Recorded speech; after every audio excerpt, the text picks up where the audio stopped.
UFC поставкам октагона келе жатыр дегенде. Нураддин Садыков промоушн сатып алды деген американдық. Түгел бүкіл 5 қаруың бойыңда сай болу керек та. UFC ары қарай осы орталық Азиядағы нарыққа қызығып, Өзбекстан еліне кіруі мүмкін. Бүгінгі моменттегі жағдайға келетін болсақ, Өзбекстанның шансы көбірек бізге қарағанда. Сіздің Дановайтпен видеоңыз шыққан еді.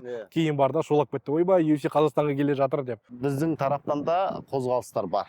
UFC бір қандай да бір нарыққа қызықпайды. UFC-ге ол нарықтар қызығады. Былай айтқан кезде UFC-ді әкелуге мұқтаж да. Ассалаумағалейкум достар, қалайсыздар? Сіздермен бірге Азамат, және біз қазіргі сәтте осы Баку қаласындағы бүкіл UFC жауынгерлері жиналған осы Hilton гостиницасындамыз. Бұл үшін көп рахмет Баку серкиттің адамдарына, және де бүкіл осы біздің түсіріп жатырғандарымызға және көмектесіп жатқан біздің достарымыз букмекерлік компания Тенниси KZ. Төмендегі сілтеме арқылы өтіп, толығырақ сол жағы білсеңіздер болады. Одан бөлек, жалпы осы видеомызда біз Нураддин Садыковпен де қолымыздан келгенше видео түсіріп, сонымен әңгіме айтып, қалай болып жатыр, не болып жатыр, жалпы болашақта UFC біздің Қазақстанға келе ме дегендей көптеген сұрақтарға өздеріміз жауабымызды алған болатынбыз. Және де одан бөлек тағы да осы Triumph Fights командасындағы біздің Бекзатпен де, және де Абай Жалал, Жасик, және де тағы да басқа жігіттермен видео түсірген болатынбыз. Сондықтан міндетті түрде арнаға тіркеліп, осы видеоға лайк басып кетуді ұмытпаңыздар. Ал біз бастаймыз.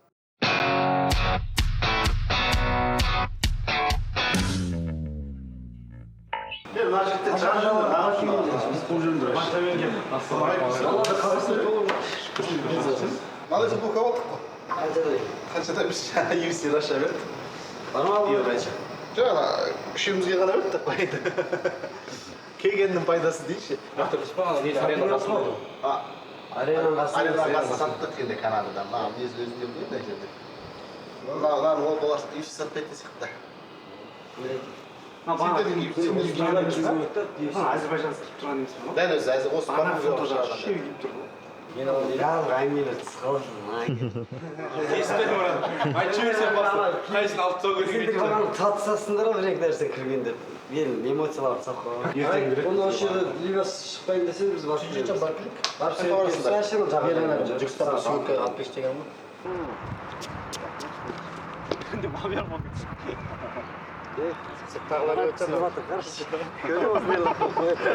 Папада тетесік жас Нураддин ағай, қалайсыз? Сізді көргеніме қатты қуаныштымын. Көп болды ма келгеніңізге осы жерге? Нешінші рет келіп жатырсыз? Баку енді өзіміздің үй сияқты болып кетті ғой. Енді 23-те бірнеше рет келдік. Қандай бір ащы дей ма, не дейді, сәтсіз деп айтуға келмейді енді, бірақ жақсы опыт тәжірибеміз бар Бакуге қатысты, Әзербайжанға қатысты. Енді бұлай қалжыңдап айтатын болсақ, UFC поставкам октагона келе жатыр дегенде болды. 23-ші жылы енді алғаш үлкен турнир өткіздік Бакуде. Бізден кейін Ryzen өткізді, одан кейін енді қазір UFC келіп жатыр. Былай айтқан кезде MMA индустриясындағы Әзербайжанның бағын ашып бердік десек те болады. Ең бірінші турнир. Ең бірінші үлкен турнир жасап, сол кезде енді бірнеше мәрте ұйымдастыру мәселесі келіссөздермен бірнеше рет келген болатынбыз. Жақсы турнир өтті енді былай әдемі ал кезде. Қазір енді UFC-ге келіп жатырмыз. Бүгін келдік. Жақсы, дайындық жақсы. Сіз Америкадан келіп жатырсыз, иә? Мен Майамиден бүгін ұшып келдім. Ол жерде не істеп жатырсыз ағай? Секрет болмаса, құпия болмаса? Енді қазіргі таңда нарықты зерттеу негізгі процесс. Әртүрлі бағытта, менеджерлік бағытта, жалпы кәсіпқой MMA қалай жұмыс жасайды, жалпы кәсіпқой спорт бағытта қалай жұмыс жасайды. Лицензированиеден бастап, жалпы организация турнировке дейін қандай нелер болады, этаптардан өтеді барлығы. Өткені өте мүлдем басқа әлем, мүлдем басқа нарық, менталдығы түгел басқаша. Сондықтан бұл жерге жаңағы кез келген бизнесті зерттеп көрмесем болмайтын сияқты, бұны да бірден зерттеп қарап жатырмыз. Сол себепті бұған біраз уақыт кетеді, нақты бір әрекеттер жасауға деген. Сондықтан енді дәмеміз бар, бірақ енді уақыт көрсетеді қалған. Мынандай сыбыс келген, Нураддин Садыков промоушн сатып алды деген американдық. Бұл шын ба? Жоқ, бірқатар келіссөздер болды негізі американдық бірнеше промоушндармен.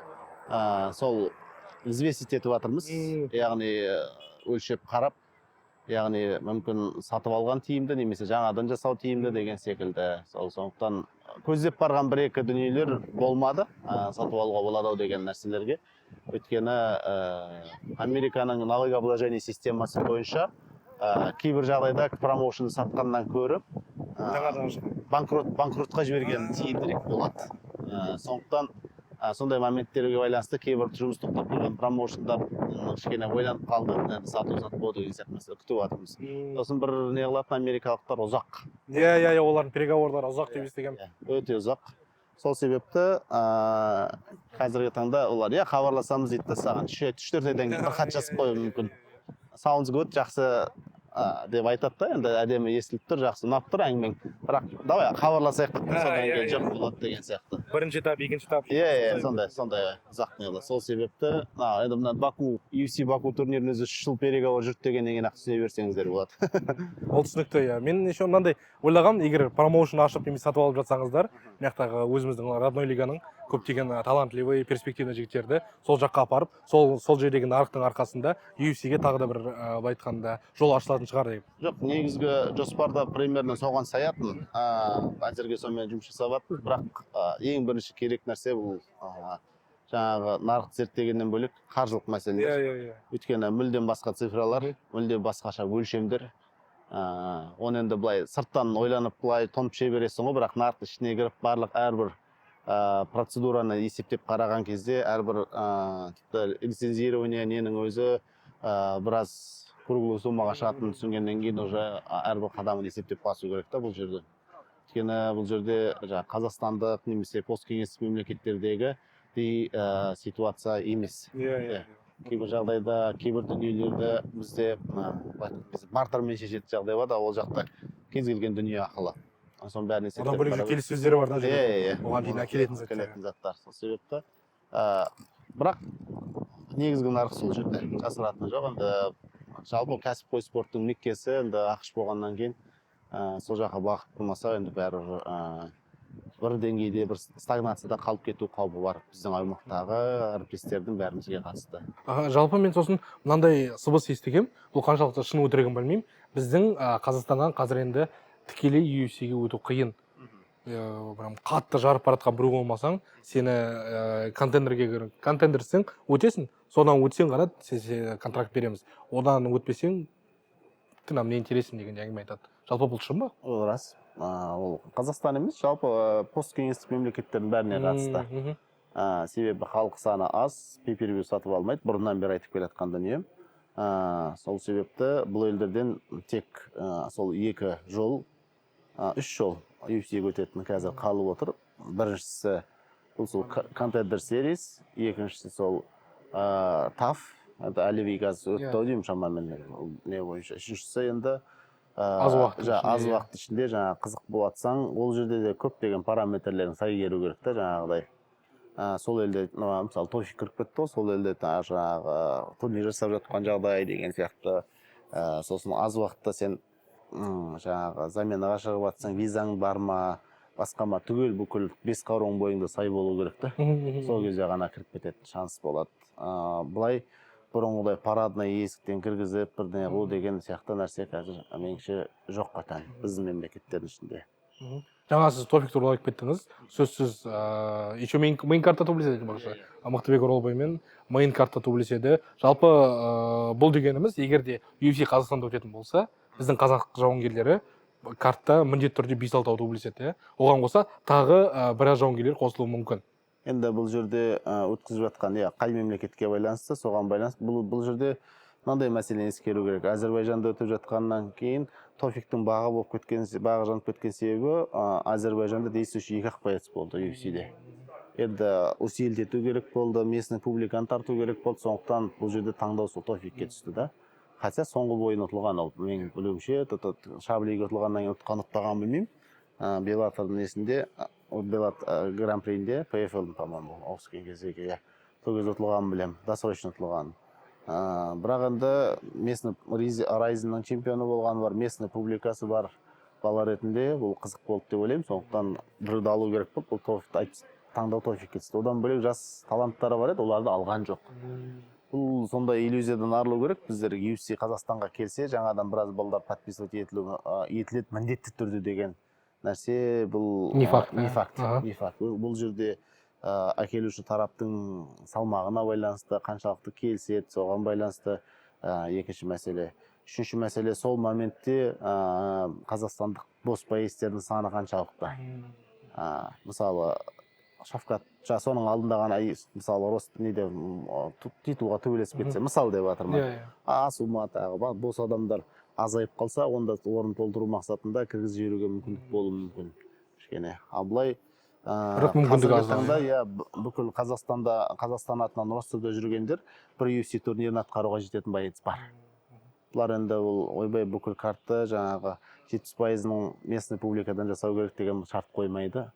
Байқауымша енді барған мемлекеттермен зерттеп қарап жатырмын. 3-4 боец болса болды түсе береді. Ал енді біздегі қазақстандықтардың санын білесіз ол жердегі.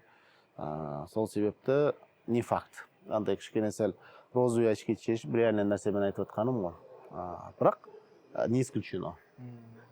Жоққа да шығара алмаймыз. Ол әкелуші тараптың қаншалықты келіссөздер жүргізіп, қаншалықты өзінің мүддесін қорғап шығалуына байланысты. Жаңа сіз айтып кеткен едіңіз, Баку UFC постапом октагон идет деп ше. Мынандай сыбыс бар. Мен естіген ол қаншалықты шын өтірігін білмеймін, бірақ UFC ары қарай осы орталық Азиядағы нарыққа қызығып, Өзбекстан еліне кіруі мүмкін. Біз білуімше октагон лигасы Өзбекстанда керемет турнирлер өткізеді. Әр турнирі практически барлығы солдаут. Адам толып отырады, кіл жұлдыздар шығады, өздерінің айтқанда жауынгерлеріне поддержкасы мықты. Сол бойынша айтып кетсеңіз, қалай ойлайсыз қазір сіздің ойыңызша? Неге оны айтып отырмын? Себебі есіңізде болса, сіздің Данавайтпен видеоңыз шыққан еді. Кейін барда шолап кетті, ойбай, UFC Қазақстанға келе жатыр деп. Мен білем жалпы бұл туралы емес екен әңгімені, бірақ соның өзінде де сіздің ойыңызша қалай ойлайсыз? UFC алдымен Қазақстан келе ме, әлде Өзбекстан келуі мүмкін бе? Дәл қазіргі бүгінгі моменттегі жағдайға келетін болсақ, Өзбекстанның шансы көбірек бізге қарағанда. Как она есть, шынайы айту керек. Бірақ біздің тараптан да қозғалыстар бар. Бірақ енді ол қаншалықты серьезный дейді ғой, жаңағы салмақты болады, ол қозғалыстың осы жақын арада белгілі болу керек негізінде. Бірақ андай популизм не деген нәрсені былай ысырып қоятын болсақ, онда Өзбекстанның мүмкіндігі көбірек. Қажылық болсын, оған қазіргі спортқа бөліп отырған назары, аударып отырған мүмкіндіктерін қарайтын болса, Өзбекстанның шансы көбірек. Сосын тағы бір ескеретін нәрсе, UFC бір қандай да бір нарыққа қызықпайды. UFC-ге ол нарықтар қызығады. Былай айтқан кезде UFC-ді әкелуге мұқтаж да. Баку серкет сияқты. Баку серкет сияқты. Бұл кім өзінің спорттық туризмін дамытқысы келеді, солар алып келгісі келеді. Яғни бұл қазіргі таңда түсінетін уақыт жетті. Қандай да бір экспо сияқты, андай бір көбіне понтқа құрылған іс-шаралардан көрі UFC-де әкелген көбірек тиімдірек, арзанға түсетін деген секілді. Спорт туризмді дамытып байланысты. Кешіріңіз, формула секілді. Формула секілді, спорт немесе UFC секілді осындай әлемдік лейблдарды алып келу. Бұл спортты бір әуелі спорттық туризм, одан кейін жалпы туризм дамуына ықпал етеді. Яғни оны өзіңіз білесіз, Абу-Дабидің өзі, тек UFC Абу-Дабидің өзі қаншалықты ықпал етті мысалы туризмнің ары қарай қарқындап дамуына. Сол сияқты қазір Сауди Арабиясы бекер қолға алып отқан жоқ. Бокстың меккесі жасағысы келіп жатыр деген секілді. MMA-де де тағы. Сондықтан бұл жерде біздің спорт функционерлеріне ой салатын дүние бұл. Яғни аймақта егер жылдам қимылдамаса, бірінші кезекте ол Өзбекстанға кетіп қалуы мүмкін. Және бұл бағытта қарқынды келіссөздер жүріп жатқанын білемін. Одан бөлек, енді сіздің жеке жұмысыңызға келетін болсақ, сіз Октагон лиганың президентісіз, Underdog Management сіз басын құраған адамдардың бірісі, және сіздің ойыңызша тағы Қазақстаннан, әсіресе Октагон лигасынан қандай жауынгерлер бізге UFC-ге кіруі мүмкін? Немесе де келіссөздер басталды, обсуждали как-либо? Қазір нақты айтқан кезде енді Аянға қатысты кішкене жақын болып еді. Аянның соңғы жекпе-жегінен кейін әзірге алыстап кетті. Аяннан басқа енді мүмкіндігі бар жігіттерді айтатын болсақ, стилистикалық мүмкіндіктерін көбірек ескеретін болсақ, сүндетте көбірек мүмкіндік бар айтқолда. Өткен зрелищен төбелеседі, оның жеңісінің бәрі фиништер. Одан кейін енді қырғызстандық жауынгерлер Руслан Қасымұлында кішкене шанс бар бізде жүргендерден. Сосын қалған енді UFC-дің параметрлерімен өлшеп қарайтын болсақ, енді Саятты көбірек айтады, бірақ Саятқа меніңше әлі ерте. Енді оған әлі біраз ерте. Біраз әлі де пісіру керек деп ойлаймын. Сосын Абай жалалы біраз мүмкіндіктер бар, болашағы бар. Енді біраз оппозициялық мәселелерін нақтылау керек, күшейту керек. Бұл бағытта енді Абайдың проблемасы емес, бұл көбіне енді соперниктердің матчмейкинг кезіндегі қиыншылықтар. Соперниктердің секіріп кетуінен көбіне болатын, заменаға шығып қалады, сондықтан онша емес сапалы соперник болмай қалады қарсылас.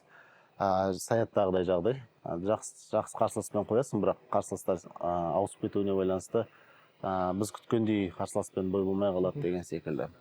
Сондықтан осындай жас спортшылар, өйткені қазір бір нәрсені түсіну керек, UFC-дің талабы, біздікілер бұрын тенденция басқаша еді, неғұрлым көп рекорд болса, неғұрлым бес поражение болса, сол өтеді дейді. Әсіресе ноликтер. Иә, әсіресе ноликтер. Қазір ноликке қарамайды.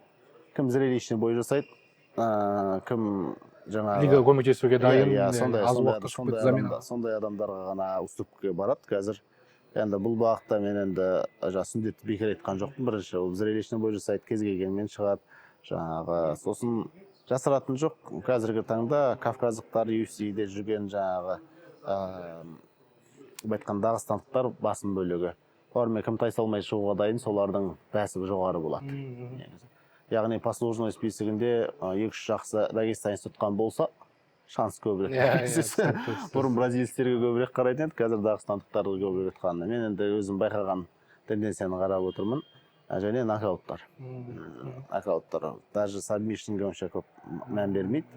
Өйткені екі матчмейкерінде ұнататыны бұл бірінші досрочный процентный коэффициент қарайды. Одан кейін кімдерді досрочный екінші кезекте. Үшінші кезекте нокауттар, именно досрочный. Осыларды қарайды. Сол кезде ғана сондай балаларды ғана алатын. Ал андай бойды сушить ететіндер UFC-ді ұмытса болады. Түсінікті. Енді UFC Бакуға келетін болсақ, Азаптың Тагирге қарсы жекпе-жегі жайлы, сіз оның менеджер ретінде, оның Октагон лигасынан бастап әкеліп келе жатырған былай ағасы ретінде айтсаңыз, бұл ұсыныс туралы, бұл ұсынысқа тәуекелге барғаныңыз жайлы.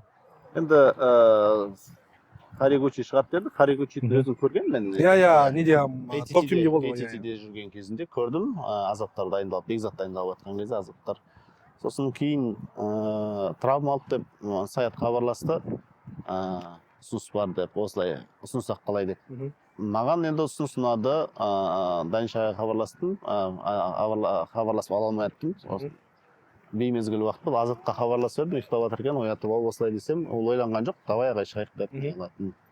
Сосын Саятқа предварительно ұсына бер дедім. Енді ағайдың екеуміздің мнениеміз 200% көбіне сәйкес келеді. Артынан ағайдың да согласиясын алдық, дайынша ағайды, бұл жақсы нәрсе, көру керек деп. Сол өйткені 1,5 жыл простой, 1 жылдан аса простой, енді қашан бой беретін тағы белгісіз. Сосын енді жалпы ММА әлеміндегі тенденция өзгерген, жалпы UFC-дің тенденциясы өзгерген. Лигалардың Америкадағы. Енді өзіңізде байқап отқан шығарсыз, ешкіммен церемония етпейді. Бүгін ғана ма шыққаны, кімді Катонаның өзі мысалы ростерден шығарып жіберді. Сондай моменттер өте көп. Өйткені біздегі байыстер жаңағы Дана Уайттан звонок күтіп жүргенде осы бар, бұл дүниеде болмайтынына кәміл сене берсін негізінде. Как она есть. Бірақ UFC тек бірақ қана жағдайда порядка вещей болып қалады. Бәріне айтатын нәрсе бұл UFC-ге ыңғайлы уақытта, ыңғайлы жағдайда ғана бой қабылдасаң кіресің. Тек сонда ғана кіресің. Мүмкіндік болады. Яғни ол тура бекзаттың тенденциясы болсын, тура жаңағы Бақтыбек Оралбайдың тенденциясы болсын, тағы да прецеденттері. Сондай заменаға тек сондай жағдайда ғана кіруге болады. Өйткені ростер переполненный, жаңағы редко көп адам подписывать еткенмен аз адам шығады. Сол себепті бұл жерде солардың ғана жығылуға тура келеді. Енді жаңағыдай бой беру тәртібі де, мысалы, бой алу тәртібі де, мысалы, бекзаттың соңғы жекпе-жегінен кейін... Мен естігем айтпақшы, Абу-Даби ешқасым деп сразу бірден. Любой жаңағы сондай байыстер керек. Яғни нокаут жасайтын, онда кішкене сәл саған навстречу барады. Ал решениемен ұтқан байыстерге ұтылған немесе жаңағы по уважительным причинам, иә, реально травма болса да, ондай адамдарға ондай жақсы қарамайтын өзі көз жете бастады. Сондықтан барлығын айтамын, жігіттер, UFC, Дана Уайтта, Шон Шелбиде, сендер микрофонды алып қанша бақырсаңдар да ешқашан сендерге қоңырау шалмайды. Ондай розовый очки шешу керек. Қолда бар мүмкіндіктер, қандай мүмкіндіктер бар, сондайын пайдалану керек. Ол тек қана UFC-ге де қатысты емес, қазір кез келген лигаға да қатысты. Ол оның ішінде октагонда бар мысалы. Ешкімде ондай бір қатты бір ешкімге мұқтаж емес, ешқандай лигада, қандай да бір боецке өткені сенен де 1000 есе жақсы. Яғни қарапайым ғана өздеріңіз көріп отырған тенденция 77 килограммдағы UFC-дегі соңғы ахуалдың өзі көп нәрсені аңғартады. Бір ғана момент барлық өзгеріп кетті. По уважительным причинам конкретно травмамен мысалы болмай қалды, бізден алыстап кетті. Шашитын дүние конкретно өткені. Кәдімгідей ішің ашиды, қазандай қайнайды, күресерге дәрмен жоқ деген сияқты дүние ғой. Қол созым жерде тұрған нәрсе. Тура сондай 77-дегі кәсіпкешегі Камарудың жеңуі болсын, басқа болсын, уже көптеген нәрселер сағат сайын өзгеріп жатыр. Ешкім күтіп отырмайтындығының нақты дәлелі. Яғни ол саған уәде беруі мүмкін, я қатырам деп. Бірақ на тот момент сен де оны қатырмасаң, қатып қаласың ғой. Заморой сетіп қаласың. Дұрыс айтасыз. Нұрдин ағай, осы Азат пен Тагирдің жекпе-жегіне келетін болсақ, бойцовский ретінде қарайтын болсақ, сіздің ойыңызша бұл жекпе-жек қалай өтуі мүмкін? Меніңше 3 раунд болады. Былай, 3 раундқа настроенбіз. Негізі бірақ ММА болғаннан кейін жаңағы нокаутты никто не исключает деген әңгіме ғой. Олай айтылма да себеп бар. Азаттың қолмен жасаған бірнеше нокауттары бар. Рекордқа кірмеген однопанчевый нокауттар өте бар. Көп болмаса да біраз бар. И нокдаундары көп. Көп неде. Сондықтан тайминг жақсы. Дәл бекзаттың қол ауыр болмағанмен де тайминг жақсы ұралады.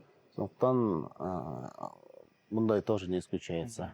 Сондықтан кім Тагир күресетіні мәлін, енді ол күресіп визайт ететін болатса, бізде де оған қарсы пландары бар, оның жаттықтырушылардың несі біледі ғой. Мен ол жұмысқа араласпаймын, менің жұмысым емес. Бірақ менің как эксперт ретінде мнением, алғашқы раундтарда нокаут болмаса, 3 раундқа созылады деп ойлаймын. Бірақ сабмишмен аяқталады дегенге онша қатты сене бермеймін. Екі жақта оған дайындалды, екі жақтың да күресінің деңгейі шамалас деп ойлаймын. Жалпы сіздің ойыңызша Тагирдің андай мықты тұстарын айтып кетсеңіз, өзіңізге көзіңізге түскен. Сөзсіз, әсіресе маған түсетіні анандай ұзын бойымен 57 салмақ жасауы. Сөзсіз, бұның біраз қиыншылықтары бар, соның өзінде де габариттері қарсыластарына қарағанда үлкендеу. Қарсыласы үлкендеу, қол аяғы ұзындау, функционалдығы жақсы. Енді ол тоже қалай вес қылып, қалай восстановление жасауына байланысты, бірақ анда по-любому функционалдығы жақсы. 3 раунд, 5 раунд бойлар көрген UFC-ге дейін мысалы. 3 раунд жақсы деп ойласады, 3 раундқа жетеді, бензобак. Сосын күресі, көбіне енді грэплинг жақсы, жаман емес. RNC жақсы жасайды, мен өзім бойларын қарадым, арқаға түсе жақсы. Егер қарсыласы проход кірсе, гильотина ұстаса тоже жақсы жібермейді деген секілді. Сосын сеткіде жақсы күреседі. Осы сияқты моменттері бар, енді визайт ететін. Енді Хабибтің мектебі, Абдулманап мектебі болғаннан кейін, основном сол бағытта көбіне күресі визайт ететініне стильде төбелеседі. Сондықтан көреміз енді қаншалықты бізге Азатқа бұнысы өтетін өтпейтін.